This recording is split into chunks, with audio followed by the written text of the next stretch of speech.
پاکستان امریکہ کے ساتھ ٹریڈ چاہتا ہے، ایڈ نہیں۔ امید ہے تجارتی معاہدہ جلد ہو جائے گا۔ نائب وزیر اعظم اسحاق ڈار کی امریکی تھنک ٹینک اٹلانٹک کونسل میں گفتگو۔ کہا پاکستان امریکہ کی منڈیوں تک رسائی چاہتا ہے۔ پاک امریکہ تعلقات میں مثبت پیش رفت ہوئی ہے۔ تجارت، سرمایہ کاری، ITI اور انسداد دہشت گردی کے شعبوں میں تعاون پر توجہ مرکوز کرنے پر اتفاق کیا گیا۔ اسحاق ڈار کا کہنا تھا کہ افغان عبوری حکومت سے مطالبہ ہے دہشت گردوں کے خلاف کارروائی کرے۔ بھارت کے خطے میں بالادستی کی کوششیں 7 اور 10 مئی کو دفن کر دی گئیں۔ غزہ کی صورتحال انتہائی سنگین۔ بیت المقدس آزاد فلسطینی ریاست کا دارالحکومت ہونا چاہیے۔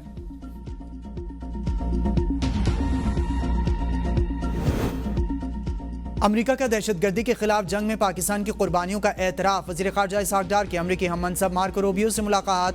عالمی امن کے لیے امریکی کوششوں کو خراج تحسین پیش۔ پاک امریکہ تعلقات، مختلف شعبوں میں ممکنہ تعاون، دو طرفہ روابط کے فروغ، سرمایہ کاری سمیت اہم شعبوں میں تعاون پر تبادلہ خیال۔ فریقین کی انسدادی دہشت گردی کوششوں اور خطے میں امن پر بھی گفتگو۔ ترجمان امریکی محکمہ خارجہ ٹامی بروس نے کہا کہ امریکی وزیر خارجہ مارکو روبیو نے اپنے ہم منصب سے ملاقات میں ایران سے ثالثی پر پاکستان کی تعریف کی۔ دونوں رہنماؤں کے درمیان ملاقات میں معدنیات، کان کنی کے شعبوں میں تعاون پر بات چیت ہوئی۔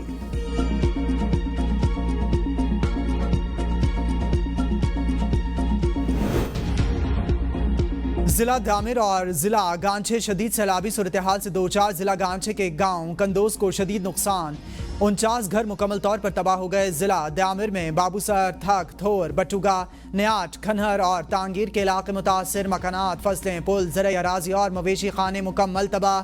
بابوسر، تھک میں 100 سالہ ریکارڈ ٹوٹ چکا۔ کئی علاقوں میں سڑکیں صفائے ہستی سے مٹ گئیں۔ متعدد مقامات پر زمینی رابطے منقطع۔ بجلی اور پانی کا نظام درہم برہم۔ سینکڑوں خاندان کھلے آسمان تلے زندگی گزارنے پر مجبور۔ پاک فوج اور GB اسکاؤٹس پیدل راستوں سے متاثرین کو محفوظ مقامات پر منتقل کر رہے ہیں۔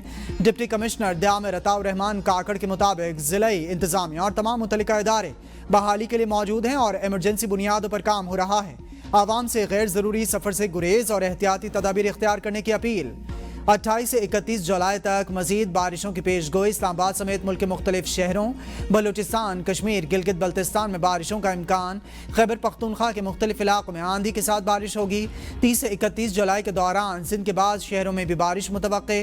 راول ڈیم میں پانی کی سطح میں مسلسل اضافہ، سپل ویز کھول دیے گئے۔ ضلع انتظامیہ نے ممکنہ ہنگامی صورتحال کے پیش نظر اقدامات مکمل کر لیے۔ ریسکیو، پولیس اور ایمبولینس عملہ مختلف مقامات پر تعینات۔ تمام اداروں کو احتیاطی تدابیر اختیار کرنے کی ہدایت۔ ٹک ٹاک ویڈیو بنانے کا جنون جانے نگلنے لگا۔ چکوال کے لکھوال ڈیم پر ٹک ٹاک بناتے 2 نوجوان ڈوب گئے۔ ملت چوک کے رہائشی 18 سالہ زین اور 22 سالہ عدنان حسین پاؤں پھسل جانے کے باعث ڈیم میں جا گرے۔ ریسکیو ٹیم نے لاشیں نکال لیں۔ میاں والی کا نوجوان احسن بھی ویڈیو بناتے ہوئے پاؤں پھسلنے سے پپلاں کنڈیاں علی والی نہر میں گر کر جان کی بازی ہار گیا۔